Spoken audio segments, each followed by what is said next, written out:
need to go through proper training. Only then you can write up your exam. MCSE is like strictly viewed like in Prometric or any other exam provider sections. It's a 3 years examinations with cameras where you'll be monitored what exams you're writing. Even if you just turn like that, you'll be asked why you did not. So that's sort of very strict environment where you'll be writing up your exams. And this is an intermediate level, and for professionals, you can upgrade from old versions. When I say like MCSE is for 2012 version, the previous version is from 2008, which is MCTS and MCITP. Sorry? So it is MCTS. Yeah. And very old ones like 98 versions and 2000 ones, they had MCDBA, Microsoft Database Administrator, and that's only specifically targeting just for that region. Whereas with 2008 onwards, it took a different shape. 2005 version of SQL Server is the breakthrough, because the previous editions were having too much of criticisms. With 2005 onwards, it came out with the ultimate product. It was very good. And 2008 R2, 2012 and 2014 is really very good after that. And you can upgrade to MCSE if you are MCTS. To become an MCSE, you need to write up 2 exams actually. I mean 2 subjects. 2 course modules you need to complete. If you are already the same level of certification category in 2008 with MCTS, it is okay if you write only 1 upgrade exam to become an MCSE. So you can claim yourself as MCTS as well as MCSA. Whereas if you are going to do MCSE directly, you have to write 2 exams and you can't claim MCTS. You can only claim only 1 MCSA. And the certification areas are in Windows Server, SQL Server, Office 365 and Windows 7 and 8. MCSE, the basic requirement for that one is MCSA. Without that you can't write your MCSE exam.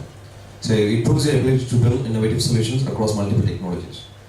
If you're MCSA or MCSE, if you're applying for a job, you'll be much weight if you're an MCSE, because that's an advanced level 1. Okay? And the certification areas available in MCSE is server, desktop, private cloud, SharePoint, communication, data platform, BI, messaging.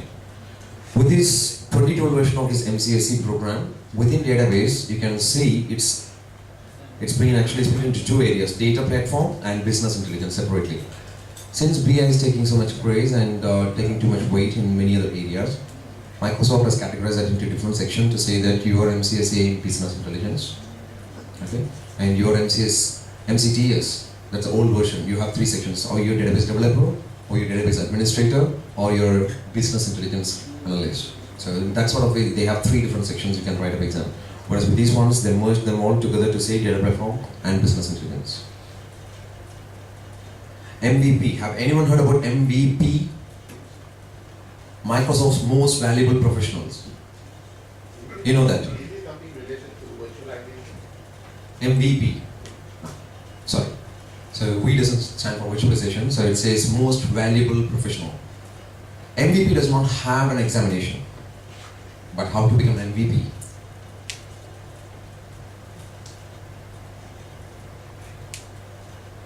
No exams, like I said. You can be an MVP in 90 different areas. At the moment, there are about 3,800 members worldwide. It's an yearly renewal. It does expire after a year. And what you require is time and knowledge. Very important thing. As an MVP, what you're going to do is community contribution.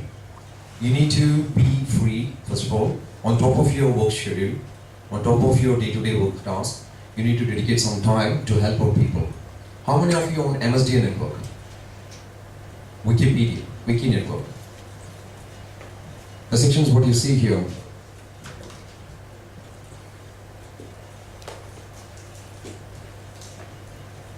These are the ways to get your MVP. So you can go to conference and you can go to the user groups and you can talk about SQL Server. You can give free training. You can educate them very free. You can write some books. Okay? And you can write blogs and articles about SQL Server. I'm not just talking about SQL Server, but I'm talking in terms of SQL Server to be an MVP. If you're working on networking side or if you're working on server side, you can write your blogs and articles in your own area. So it doesn't mean that you have to be sticking on to some one specific section. I've already spoken about that. We have got 90 different areas where you can become an MVP. So if you concentrate doing an MVP in only one area, just do that one. Don't mix and match with many things. Don't jump onto SharePoint and suddenly come to database and then suddenly go to Windows Server and then do some Office. Okay? So if you choose your specialized area, what you want to become, and in that way you can work on this MVP. It's for mostly like more senior guys and via podcast, helping others. You can write articles, TechNet, MSGN, Wiki. So basically what an MSGN and TechNet, what that does is, let's say today you're writing up your databases for your application. You have a very basic question. Right now I'll give an option. If you have any questions about databases, please write an email to info@ursfillman.com. Right?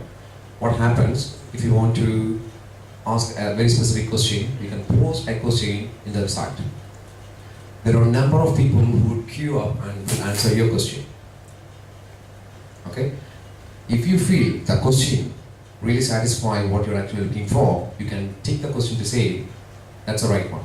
What if there are two more guys also answered, which can be a suitable solution for your question? Yeah? So you can leave it. But Microsoft does scan the other answers for the questions what you have raised, and they would say that is also an answer. So the person who raised the question would get more than one answer from various other people. The people who answer the question most, who contribute much of their time, Microsoft recognizes them and awards them MVP. It's not only in that area, but it also have to be like very different places. You have to travel through, you have to put in a different place and see different people. Whatever they ask in your own technical terminologies, you just explain them, answer their questions. That's the way where you can really become an MVP. And all you need is dedication and contribution. It's really, really very hard to get to that position. Because day to day you have your work, on top of that, it's really very hard to help. But if you find even 5-10 minutes time, please try to do that one, to be an MVP. These are some of the SQL Server MVPs. I've met everyone personally, and I've helped them writing some of the books and I've reviewed some of their records. Paul S. Randall is from America. First year he's been awarded in 2008. Paul Randall, he worked in Microsoft, and he's the main brain behind DBCC engine in 2005 version of SQL Server. What is DBCC? Does anyone know what a DBCC is? Database Command Console engine. So basically if you want to troubleshoot your databases, there are many programs that are pre-written within the SQL Server itself. So he's the brain behind one of the engine parts. So he contributed plenty of things. For his extraordinary contribution, Microsoft awarded him as Microsoft Regional Director.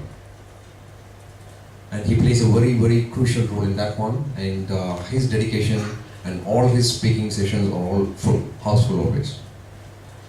Brent Mazar, he is a Microsoft Certified Master as well as Microsoft Certified, Microsoft MVP. And he's from America as well. Grant Fitchie and Denny Cherry, they're all again from the same field. I'm only talking about in SQL Server terms. Satya, he's my friend and he's from UK. And he's been awarded since 2006. He's been long serving his MVP once. And at times I would be very jealous because he finds much time. I don't know where he finds his time from. But really a very good friend. Has written a few books, SQL Server Cookbook and a few other books about that. This MVP program from Malaysia, I found him Chew Kiang Phua. Sorry if I'm pronouncing it wrong. But he's awarded since 2004. He's one of the MVP from Malaysia. What is it for me as a student? What is it for me to be an MVP? So with the student version, even you can try to be an MVP. If you try to get these type of awards, recognitions, this is an award, remember, it's not an exam. Okay, for all your extraordinary contribution, you're being awarded. So if you ask a question, how to become an MVP, and also in terms of MSP, that's how Microsoft come up with that Microsoft Student Partner Program. So it's for degree students who are studying. You can become a part of MSP. For your talents and interests, you can do the same, similar sort of contributions in your own field. And you will get reference materials, industry events, training opportunities, and Microsoft softwares. You can get that one. And MSP, as part of MSP, there are some bespoke programs and softwares that are available for free for students as a startup. So please feel free to make use of all the available opportunities what you have from Microsoft. Okay, I will provide you some of the other links, probably in emails. Yeah. How many of you like to become an MSP to start with? Okay, in your own field, it's really very good. It recognizes you very much, and when you're applying for a job roles in other areas, it really gives you much credits. This is from Malaysia. So you have a website, mystudentpartners.com, and microsoftstudentpartners.com is the main website for MSP. So these are all the other MSPs within Malaysia. It's not reached in so many colleges, universities, but it can really help you a lot. Yeah? Okay, so here is where we come with very interesting part of the session where you could see PowerView, PowerPivot, PowerMap, and PowerBI. I'm going to show you some of the demos for which you don't need SQL knowledge, technical knowledge, database knowledge, but all you need to know is data. You need to understand the data.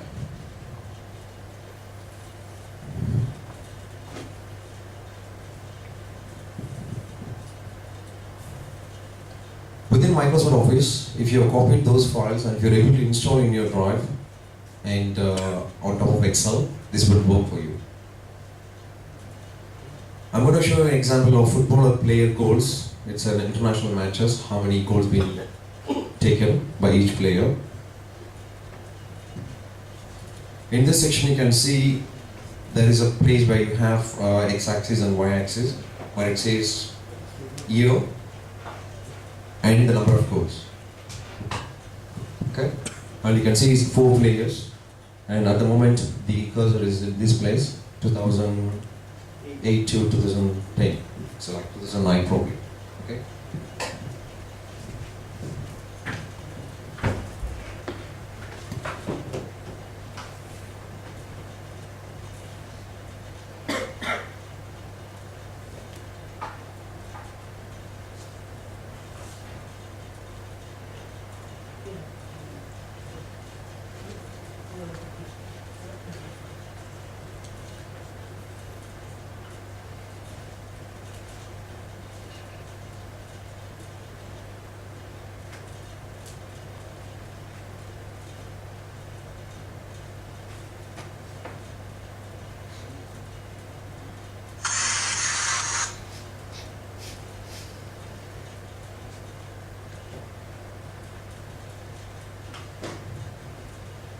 So what do you see here? All I have is 3 columns, 3 simple columns. I'll just zoom that up.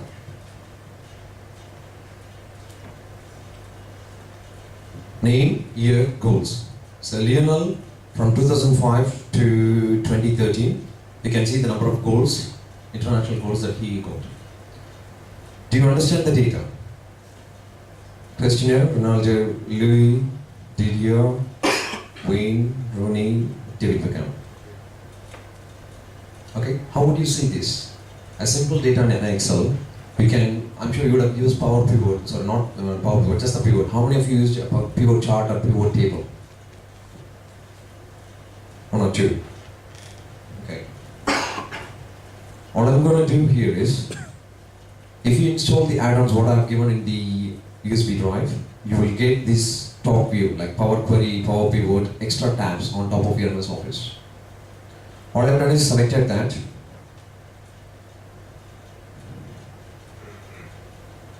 And I'm just clicking on that Power View. In the Insert tab, you would have extra things like Map, Power View and other stuff. We would see that. I'm going to create a new one. So I've got that. So basically whatever I have there, I have put it in this way.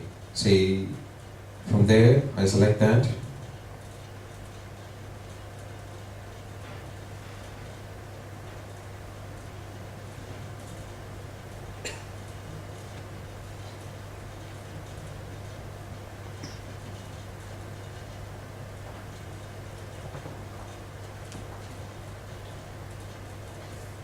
It's in a tabular format.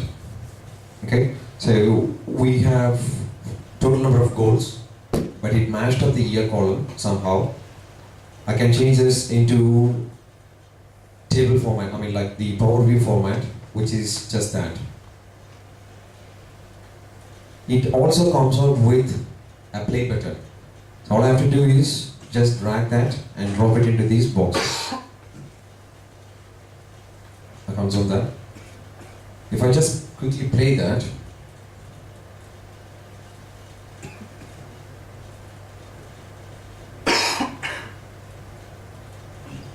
what do you see from that?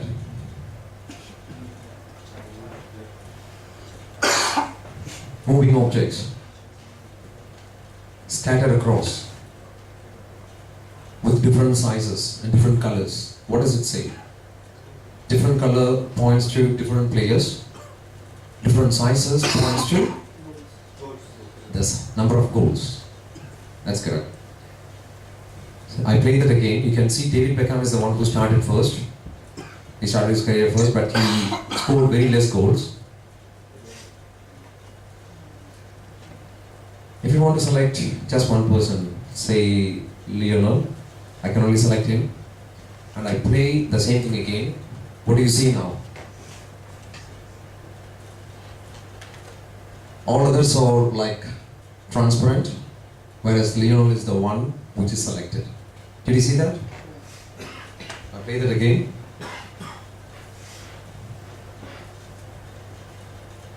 You see, that's in the dark color, whereas the other one is transparent. So this is one of the demo for PowerView. PowerView comes from 2013 version onwards, and you can install on top of your MS Office.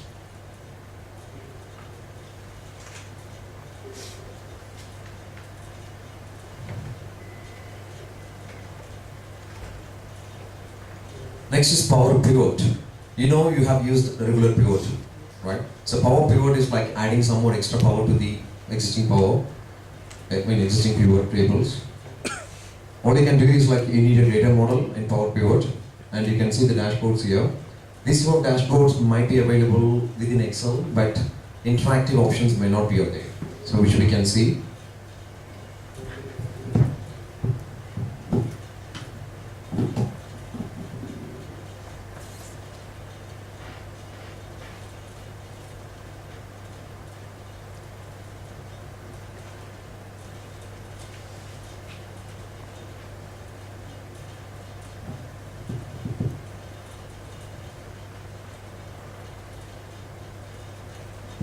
So what you see here is like, this data is actually extracted from Microsoft SQL Server database.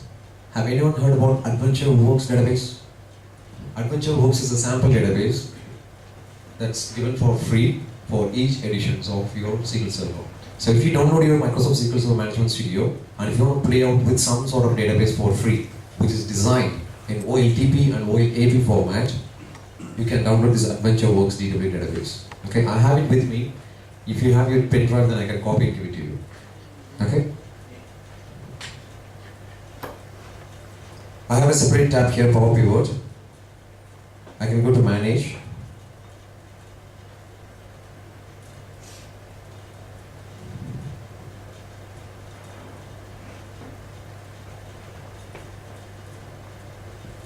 Here you can see a few tabs: dim data, dim geography, dim product, and at last it's fact, internet sales. Do you know the reason why it all begins with dim, dim, dim, and the one with fact? Dim stands for dimensional, fact stands for just factual. Okay? So, in terms of database modeling world, these dimensions and facts are being used very much. Without that, it can't be a proper modeling. I will take a quick tour about the AdventureWorks database, how it would look like, and how these dim tables will be there. But if you see here, dim geography, it just stores in geographical data. City, state, province name, country, region code, English country region name, and same in French and same in Spanish. So you can see how they have modeled this data.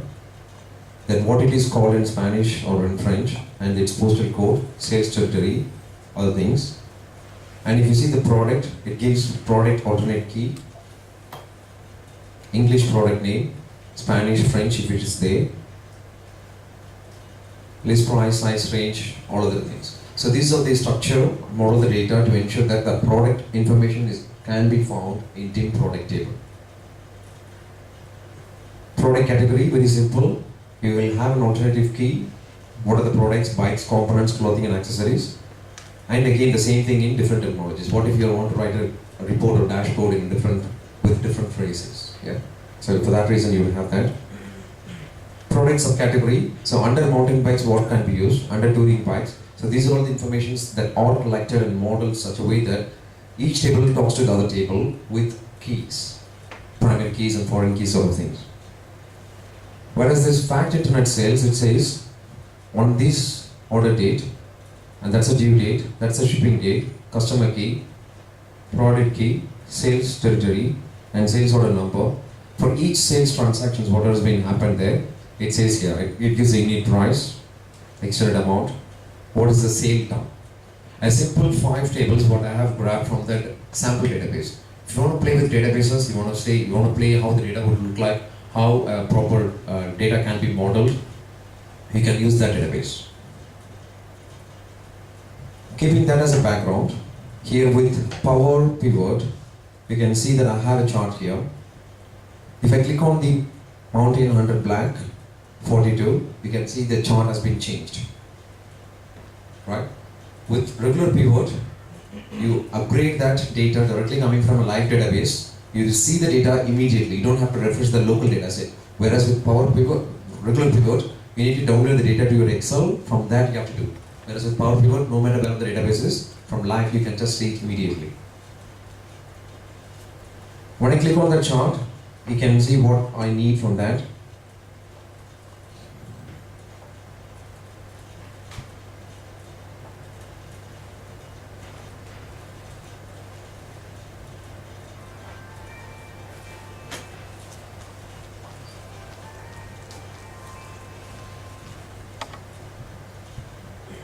That is doing something busy.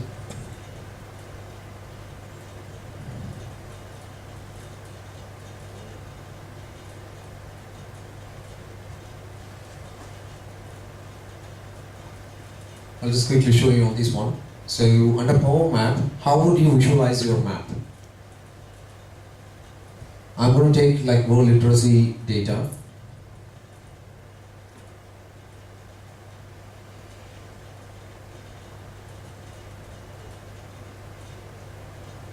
Very interesting thing about this power thing is like, if you need any data, you can get it from online, but in organized way. I'll show you a sample.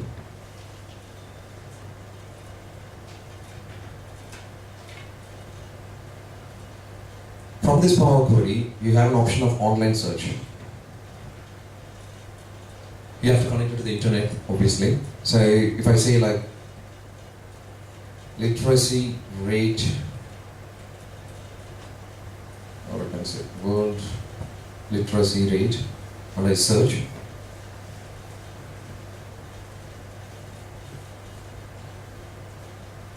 Gender parity index for adult literacy rate, that's coming from worldbank.org. Okay? And list of countries by literacy rate, that's coming from Wikipedia. Okay, I feel this data is suitable. I'm just going to click on add to worksheet. You got it. So you don't need to collect data from wherever you are. I mean, like from whatever databases you know, you don't need to do much homework. Within Excel, you search for some data from online. Wikipedia gives some information. Add the data to your spreadsheet. You got the data very immediately. Is that quick? Now, how do we visualize that?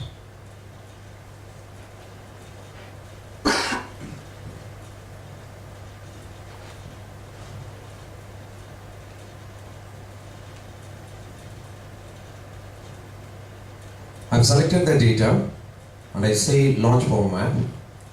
I've got a map there. So you can visualize the data to say that worldwide, what is the female literacy rate? All I'm going to do is just pinch and zoom. Okay? So wherever you are, you can just look into that one.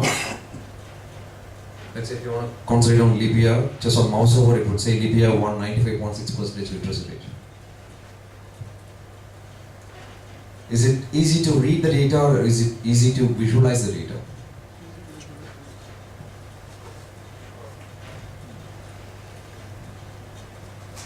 I don't know where it is showing that.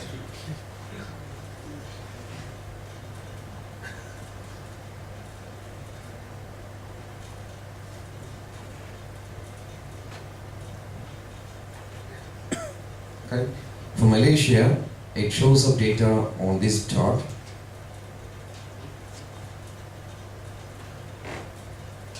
%95.4%.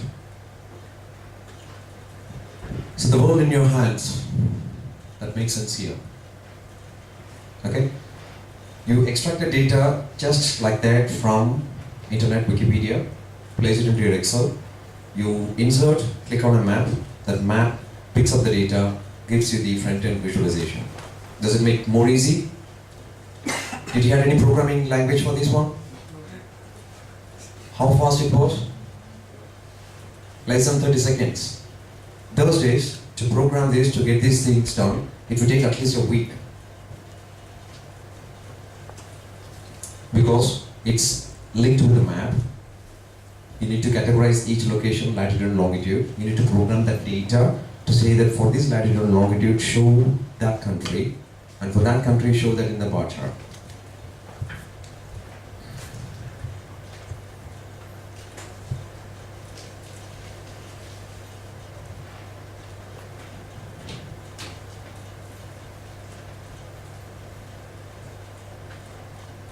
You can still change the colors and we can make anything on that.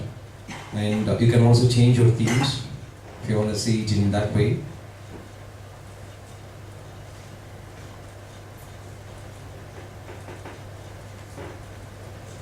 It's like spikes.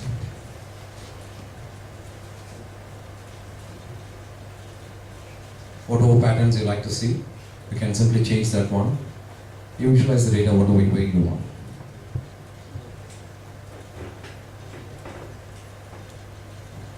Is that interesting? Very quick. You don't need a programming knowledge, and you don't need any development knowledge of this one, not even a SQL language. As long as you know to operate Excel, that's still fine.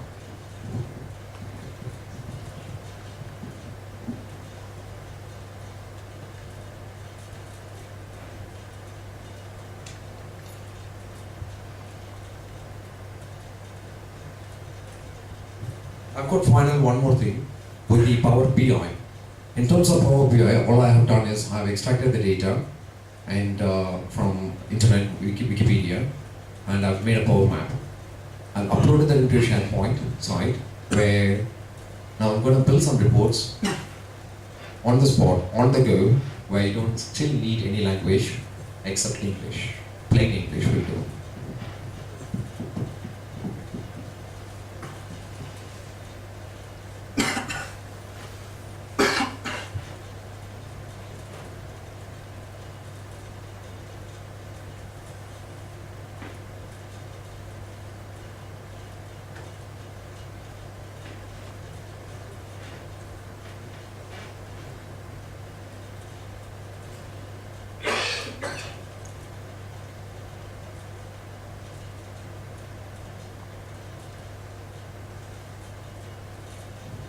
This is kind of Office 365 things. If you get your SharePoint, you will get that one as well.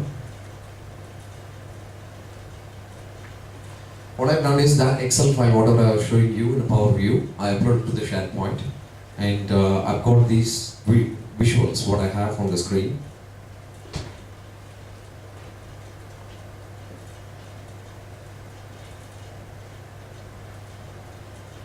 So it has given me an option, like Google. Within your site, it's going to search data from the Excel spreadsheet what you had. So I'm going to say,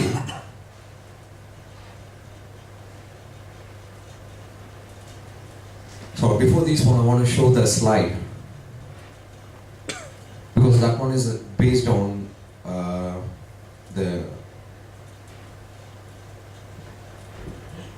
very important thing, what we are missing at the moment is the MS370. So that visual was based on that. With PowerPivot and the Office 365, we use simple English to display the data in whatever format you want, to create a bar chart or any other graphical charts, whatever you want to. So I'm taking some data from MS370, again from Wikipedia. I'm trying to feed that information into this system to see how we can find more information. So this is how it would look like.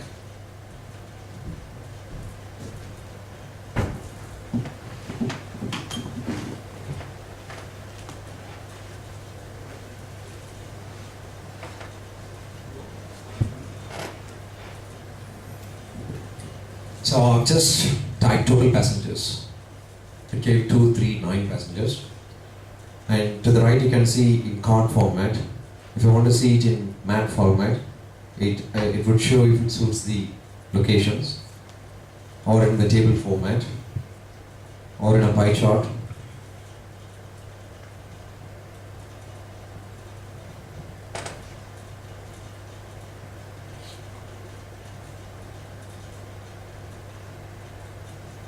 So I didn't even type full, but you got the report, the dashboard.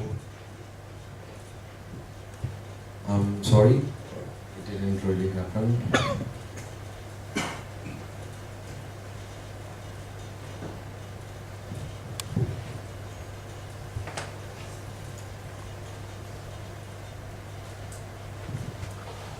I typed total passengers on my text box, got the information 239. To my right, I'm clicking on the table, and in card format, it changes everything instantly.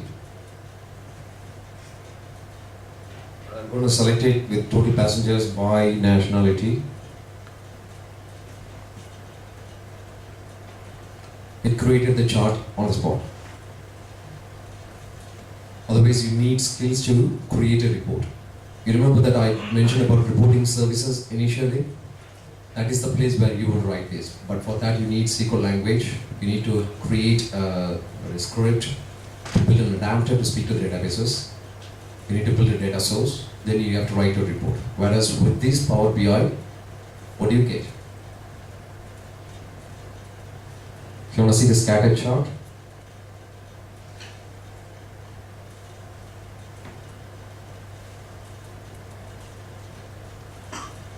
card. So they are all pre-built easily based on your search terms from the Excel data. It just gives you the information.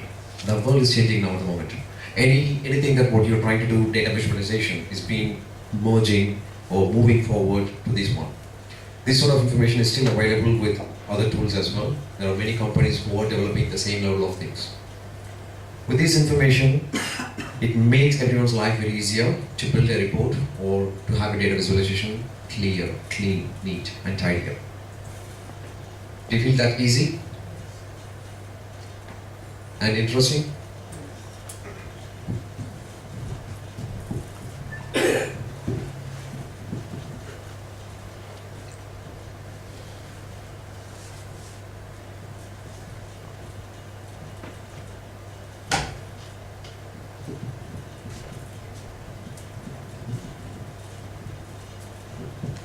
Okay, let's talk about the SQL Server additions and features. What we have done so far is the demo on Power BI concepts, PowerPivot, PowerMap, and all of these features are available on Office 2013 editions onwards. But in terms of SQL Server, that's a DBMS. Does anyone know what a DBMS is? Does anyone know what RDBMS is? Okay, what's the difference between DBMS and RDBMS? Yes, so you would relate the data, relate the tables within the database to ensure that there is some relativity. To feed some information, you need to join more than one or two tables, right? With some kind of sort of foreign keys. It will make more sense to do that. And normalization and denormalization applies wherever you want to make the program and database life easier. In terms of the additions and features, all of these is really available with SQL Server from version 1 onwards. So we'll see the actual versions of the history, what happened in the database world past. So as you can see, the version 1 was first released in 1989, but unfortunately they did not give a code name for that. It was just released as a database software. And Microsoft did enter into that one just for the namesake to say that I'm in a database world too. And 1.1 with 1991, 4.2 was released in 92. 4.2.1, so SQL NT, the first NT version of the Microsoft database, took a different shape to say that, okay, somebody's started seeing Microsoft product as, okay, this is one among the products for database in the competition. Then 95, it came with SQL 95, then Hydra with 96 with version 6.5. There are still so many companies still using 6.5. Can you believe that? No more support available anyway. 7.098 with Spix and 2000. And there are companies still using from 6.5, 7, 2000 and onwards. And they are sticking on just for one reason. They are happy with what they have. And their application works only in that version. So many reasons. If they're going to change the database, their application they have to be changing, they have to upgrading that as well. So rather than having hassles, because always upgrading or getting to the latest technology is always a problem to ensure that they all they wanted is they want everything to work what it is working today. Yeah, so that's the basic concept.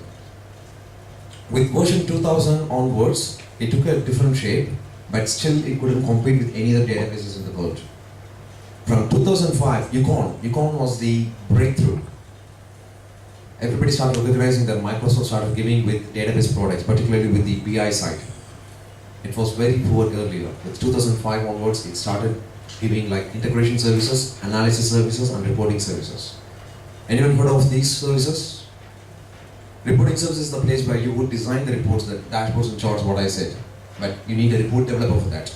Analysis service is the place where you would relate the databases, you would model the database. It will help everyone to read data in an easy way and build business intelligence and management information reports. And integration services is the place where you would mash up the data. ETL. Have anyone heard about the terminology ETL? Extract from various other sources, transform according to your needs, and load to the final database wherever you want to. Okay, that's a common terminology used worldwide with various other products. Whereas integration services is very specific for Microsoft only. There are so many other softwares which would use that. In terms of business objects, they use BODI or BODS, Business Object Data Services, which would do the same mashing up things. Yeah. And 2008 Katmai, then Kilimanjaro with 2008 R2, and Denali, and at the moment we are in Hackathon. So many people started asking, what the heck is Hackathon? What is it really capable of doing? Hackathon really delivers plenty of new features, like I said, in-memory application. Every time SQL Server does occupy more memory, takes up much CPU, I/O is being hit very, very hard. What does it mean? The performance of the applications are very, very slow. In that way, any data that we extract that comes from the drive, whereas from 2014 feature onwards, the data comes from the memory. What is in the memory? Every data, when you try to hit the data first, it comes from the storage, but for the first time it takes some time. And the second time onwards, it stores the plan, makes it life easier. From the memory, you get the data. Right? With 2014 onwards, why not store the data in the memory itself directly? So, the scalability has been extended, but it is going to be very expensive. You know, the cost of the memory and how much you can store. Now, you have features where you can load terabytes and terabytes of database in the memory itself. And that's possible with 2014 version.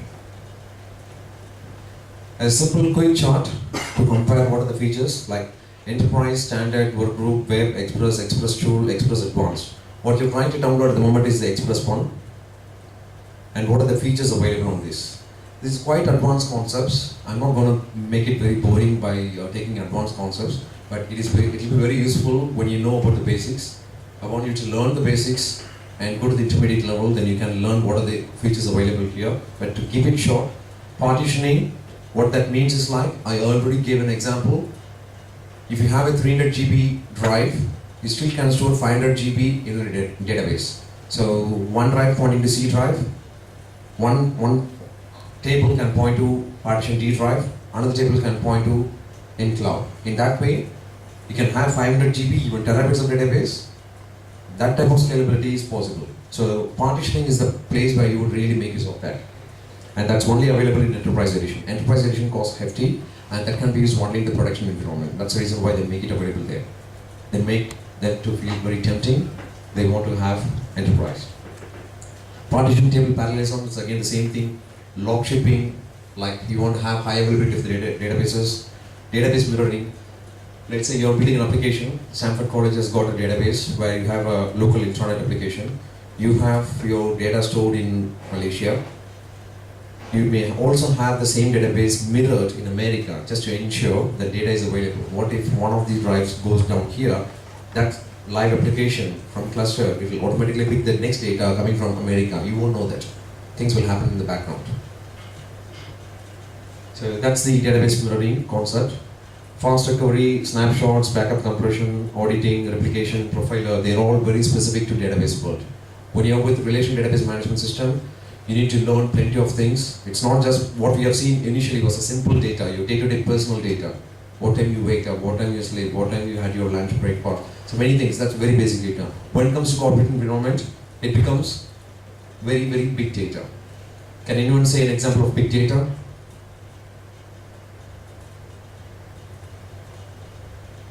How many of you on Facebook, Twitter, LinkedIn? None?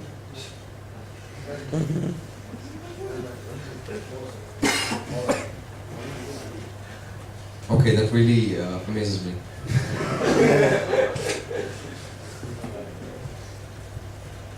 Per minute, there are millions of messages being published. It's getting transactional. Facebook, Twitter, LinkedIn, social networking is the place where it takes a huge, big shape. Any messaging that whatever you do. How is the data stored? How the data can be organized? Big data. There are three ways with big data. Like you got so much of velocities, varieties, and number of areas where you can really see how you can organize and structure the data.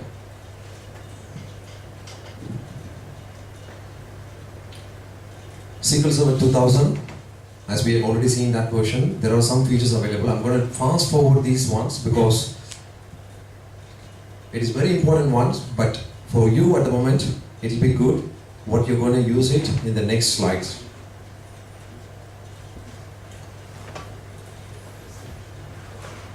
Any edition that comes with Enterprise, Standard, and Developer Evaluation Edition. That's by default common. Enterprise Edition, like I said, it is used in the production environment. Standard Edition is still used in the production environment, but it comes with less features. So many corporate companies, they do still use Standard Edition. Developer Edition does have the same features, functionalities, everything as Enterprise Edition, but that version cannot be used for any production purpose. That can be used only for database development, testing, from your side, whatever you're going to do. But you can test everything, whatever is available on the production. Evaluation is the same Enterprise Edition, but that will expire in 120 days time or 180 days time, whatever the time period that they have set. Yeah. So whatever version you're installing the Express Edition, you don't have any expiry time for that. You still can download the Enterprise Edition. That will be available for you to use for 180 days, 6 months. You can use it for free. So they tempt you, they make you to use, and they make you to like, you have to use it. No choice. And what are the features we have? Like internet integration, scalability and availability, ease of installation, deployment and use, enterprise level database management features, and data warehousing. So data warehousing comes with the concept of like these social networking things, you're extracting data. In a company, and in any organizations, you would have employee list, you will have product list, you will have payroll list. Yeah. So these all comes from various other applications. What if you want to merge them all together? You want to write one report, one single report merging all the databases. Is that possible? One database they could use Microsoft SQL Server, one application could use Oracle, one application could use just CSVs. How would you merge them all to write one single report? Data warehousing is the only place where you can extract, transform and load. Remember the terminology what I've given? ETL. You can load into one place and you can write a report, simple report against the final table.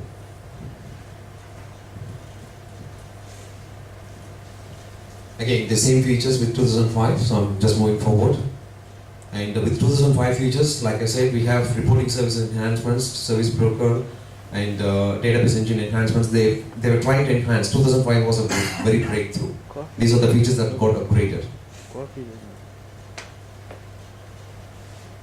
2008 the same, and 2008 came with various other functionalities. Like you could see here, scalability, high availability, security, replication, manageability, tools, development, programmability, many number of things and many features are being added here. You can drop an email or you can catch me later to ask more information about what are the other features can do here. 2008 R2, it's the release 2 of the same 2008 but got released in 2010 with various other features again.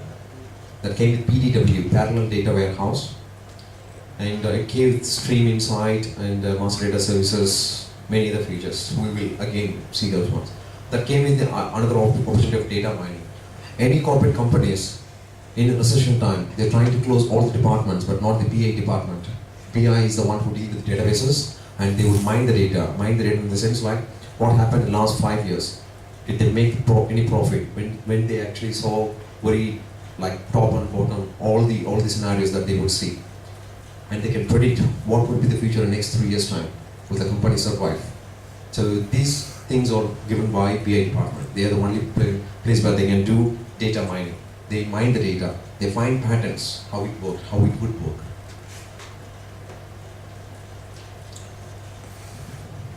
.2012 came with different editions, different features, and it also came with Business and Intelligence Edition because BI took a different shape for which they want to know more about the BI side, right? So they gave a very specific edition just for BI. Again, the same sort of tools but with extra features and availabilities. 2014 is the latest one. So here we have Enterprise, Business, Standard, Web, Developer and Express Edition. Various other features again. I will share this slide so you can go through later. A quick comparison about the SQL Server versions, what we have 2005, 8, R2, 12 and 14. So you can see what are the features available and what are the features not available. Yeah? A quick comparison on what we have seen in the past slides. This will make us more sense. Okay, we'll move on to the next concept, DBA things to know. As a DBA, what do you need to know? So, you need to take a backup of all your databases, right? As a DBA, you need to ensure that all your databases are up to date and it's been backed up. What if a disaster occurs at 10 o'clock today, and how would you recover to get the database again? A DBA will be the person who would do that. In that case, he will have to have proper backup strategy, restore strategy, and we need to have data security, query tuning, monitoring, instance maintenance. After this, it's a bit of technical, so feel free to raise your hands to ask any questions.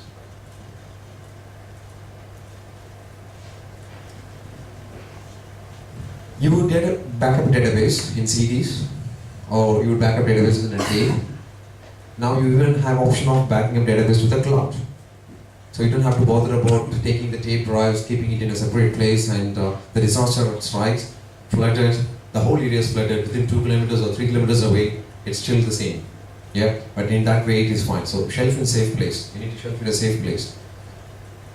Disaster, when a disaster occurs, you need to restore the data.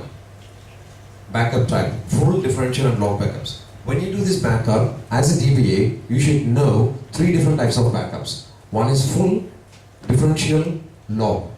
What do you mean by these 3? Any idea? Can anyone say? Have anyone tried taking any backups? Not the database, at least for your backups. You have your photos, pictures, documents. Have you ever backed up? What if your laptop is lost now?